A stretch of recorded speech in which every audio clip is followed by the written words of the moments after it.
طاقت کے بلبوتے پر بہت بڑی سلطنت حاصل کی اور پھر اپنے لیے بہت ہی عالیشان محل بنوایا۔ غرور و تکبر کے ساتھ تخت پر بیٹھا، اپنے لیے کچھ وزیر اور کچھ محافظ منتخب کیے اور پھر حکومت کرنے لگا۔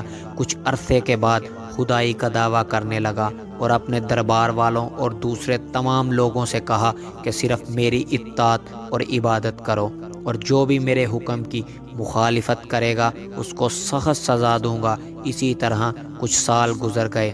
ایک دن جب وہ غرور و تکبر میں مست اپنے تخت پر بیٹھا ہوا تھا، ایک آدمی تیزی سے دوڑتا ہوا آیا اور خبر دی، بادشاہ سلامت، ابھی خبر ملی ہے کہ ایک لشکر تیزی سے ہماری طرف حملہ کرنے کے لیے بڑھ رہا ہے اور سرحد پار کرنے والا ہے۔ یہ خبر سنتے ہی دقیانوس کے چہرے پر ہوائیاں اڑنے لگیں اور ڈر کے مارے اس کا چہرہ پیلا پڑ گیا۔ یہ دیکھ کر اس کا وزیر اور دربار والے بھی تعجب میں پڑ گئے کہ ابھی تو اس کو خدائی کا دعویٰ تھا، اب کیا ہو گیا ہے؟ اس کا ایک وزیر سوچنے لگا، دقیانوس خدا ہونے کا دعویٰ کرتا ہے اور لوگوں سے کہتا ہے کہ تمام چیزیں میرے قبضے میں ہیں، لیکن وہ خود بھی دوسرے لوگوں کی طرح ایک عام آدمی ہے، کیونکہ وہ بھی کھانے اور پانی کا محتاج ہے۔ کبھی خوش ہوتا ہے تو کبھی ڈرتا ہے، کبھی جاگتا ہے اور کبھی سو جاتا ہے۔ یہ سب کام تو خدا کے نہیں ہو سکتے اور یہ صفات خدا کے لیے نامناسب ہیں۔ کچھ دن بعد اس کے دوسرے دوست اس سے ملنے اس کے گھر آئے اور دقیانوس کے خدا ہونے کے سلسلے میں باتیں ہونے لگی۔ اس نے اپنے دوستوں سے کہا، دوستو، بہت دنوں سے میں اپنے اندر ایک تبدیلی محسوس کر رہا ہوں، گویا میرا بیدار ضمیر مجھ سے باتیں کر رہا ہے یا میری فطرت مجھے نور اور روشنی کی طرف لے جا رہی ہے۔ اس حالات نے میرے اوپر اتنا اثر کیا ہے کہ نہ کچھ کھایا جاتا ہے اور نہ ہی نیند آتی ہے۔ آخر یہ کیا ہو گیا ہے؟ ہمیں بھی بتاؤ، اس کے دوستوں نے سوال کیا۔ دوستو، جب میں آسمان کی طرف دیکھتا ہوں اور اس کائنات کی وسعت اور عظمت کے بارے میں غور و فکر کرتا ہوں تو سوال پیدا ہوتا ہے کہ ان چاند، سورج اور ستاروں کو کس نے پیدا کیا ہے۔ جب میں زمین اور دوسری مخلوقات کے بارے میں غور و فکر کرتا ہوں تو سوچتا ہوں یہ سب کیسے پیدا ہوئے ہیں۔ یہ پہاڑ، صحرا، ہریالی، دریا اور مختلف قسم کے جانور کس نے بنائے؟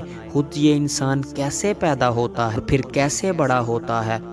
خود ہم کو کس نے پیدا کیا ہے؟ پھر تم کس نتیجے پر پہنچے؟ اس نتیجے پر پہنچا ہوں کہ دقیانوس ایک کمزور اور ناتواں مخلوق ہے۔ وہ صرف خدائی کا دعویٰ کرتا ہے، ورنہ حقیقی خدا اور ہے جو حکیم، عالم اور اس پوری کائنات کو پیدا کرنے والا ہے۔ اس کے دوستوں باتوں پر غور کیا اور پھر سب نے اس کی تائید کی۔ تب انہوں نے طے کیا کہ دقیانوس کے شر سے بچنے کے لیے ہمیں اس شہر سے نکلنا ہوگا، اور آخرکار پورے ارادے کے ساتھ شہر سے باہر نکلے اور ایک بیاباں کی طرف چل دیے۔ راستے میں ان کو ایک چرواہا ملا۔ انہوں نے کچھ دیر اس کے پاس آرام کیا اور اس سے باتیں کرنے لگے۔ پھر جب وہ چلنے لگا تو وہ بھی ان کے ساتھ ہو لیا اور اس کا کتا بھی آ گیا۔ انہوں نے کہا کہ اس کتے کو اپنے ساتھ کیوں لا رہے ہو؟ وہ ہمارے لیے خطرہ پیدا کر سکتا ہے اور اس کے ذریعے سے دشمن ہم سے باخبر ہو سکتا ہے۔ انہوں نے بہت کوشش کی کہ کسی طرح کتے کو بھگائیں، لیکن کامیاب نہ ہو سکے۔ پھر چرواہے نے کہا، اسے آنے دو، ہو سکتا ہے یہ ہماری حفاظت کرے۔ وہ مجھ سے مانوس ہے اور میں اسے خاموش کر سکتا ہوں۔ صحراؤں اور پہاڑوں سے گزرتے ہوئے وہ ایک غار کے پاس پہنچے اور سوچا اس میں ذرا چل کر آرام کیا جائے۔ سب لوگ آرام کرنے کے لیے لیٹ گئے۔ تھکاوٹ کی وجہ سے انہیں فوراً نیند آ گئی اور کتا بھی غار کے کنارے سو گیا۔ یہ غار اتنا بڑا تھا اور اس کا دروازہ اس طرح کا تھا کہ جب سورج طلوع ہوتا تھا تو اس کی کرنیں سیدھی اس غار میں پڑتی تھیں، اور جب غروب ہوتا تھا تب بھی ایک بار اس میں چمکتا تھا۔ یہ با ایمان اور صالحہ جوان سالوں تک اسی طرح سوتے رہے۔ جب بیدار ہوئے تو سورج ڈوب رہا تھا اور یہ سوچ رہے تھے کہ ہم فقط ایک دن سوئے ہیں۔ پھر ایک دوسرے سے پوچھنے لگے، ہم کتنا سوئے ہیں؟ صرف ایک دن، بلکہ اس سے بھی کم۔ وہ بھوکے تھے اور انہیں کھانے کی ضرورت تھی، لہٰذا طے یہ پایا کہ ان میں سے ایک شخص بہت ہی احتیاط سے شہر جائے اور کھانے کے لیے کچھ لے آئے۔ ان میں سے ایک تیار ہوا اور وہ باہر آیا۔ جب باہر آیا تو کیا دیکھتا ہے کہ باہر کا پورا منظر بدل چکا ہے۔ پہاڑوں پر صرف چند سوکھے پیڑ دکھائی دے رہے تھے اور کچھ نہیں۔ جس راستے سے وہ آئے تھے وہ بھی اسے عجیب سا لگا، اور شہر تو بالکل بدل چکا تھا۔ اسے بہت تعجب ہو رہا تھا اور کچھ سمجھ میں نہیں آ رہا تھا کہ آخر کیا ہو گیا ہے۔ روٹی کی دکان پر گیا، چند روٹیاں اٹھائیں اور دکاندار کو پیسے دیے جو ساتھ لایا تھا۔ ارے یہ پیسے تو بہت پرانے ہیں، آج کے زمانے کے نہیں ہیں، تمہیں ضرور کوئی خزانہ ملا ہے۔ کیا کہہ رہے ہو؟ یہ پیسے میں چند دن پہلے اسی شہر سے لے کر گیا ہوں۔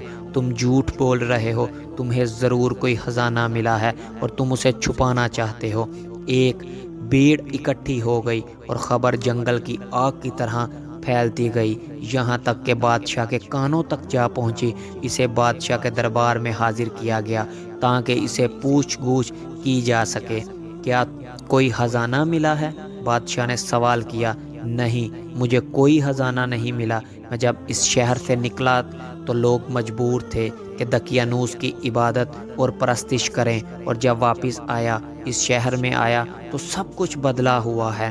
کیا یہ شاید تم اس لیے گھڑی ہے تاکہ ہم کو بے وقوف بناؤ؟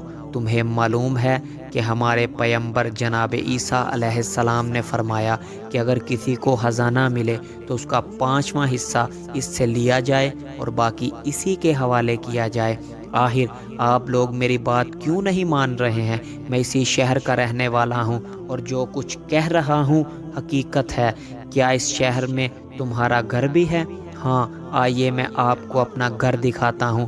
بادشاہ اور کچھ دوسرے لوگ اس کے ساتھ گئے تاکہ دیکھے کیا یہ صحیح کہہ رہا ہے۔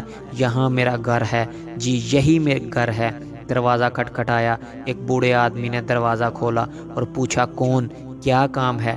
بادشاہ نے کہا اس شخص کا کہنا ہے یہ گھر اس کا ہے اور اس کی کہانی بھی بڑی عجیب و غریب ہے۔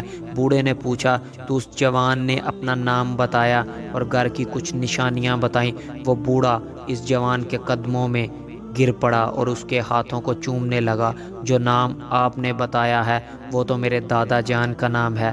بادشاہ سلامت، یہ سب وہ با ایمان جوان تھے جو ظالم بادشاہ دقیانوس کی حکومت سے بھاگ کر شہر سے باہر چلے گئے تھے۔ یہ سچ کہہ رہے ہیں۔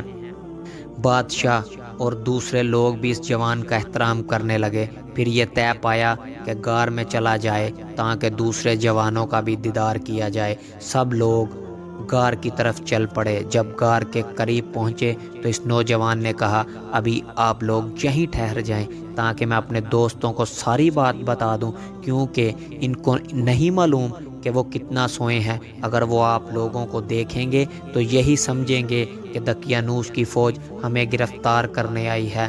وہ دوستوں کے پاس آیا اور کہا دوستو، کیا آپ جانتے ہیں کہ ہم کتنا سوئے ہیں؟ بتا دو۔ ایک دن، بلکہ اس سے بھی کم نہیں دوستو، بلکہ ہم لوگ 309 سال ہیں۔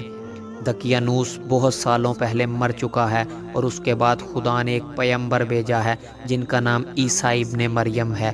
خدا کے حکم سے وہ بھی اب آسمان پر چلے گئے ہیں اور اس وقت کا بادشاہ اور لوگ سب اسی پیغمبر کے ماننے والے ہیں اور سب لوگ آپ کے دیدار کے منتظر ہیں۔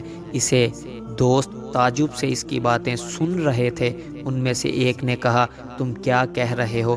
کیا یہ جانتے ہو ہم لوگوں کے لیے عبرت بنے؟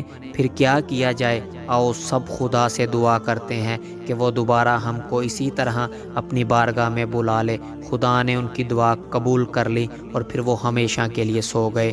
جب بہت دیر ہو گئی اور وہ باہر نہ نکلے تو بادشاہ اور اس کے سپاہی اس کے اندر گئے۔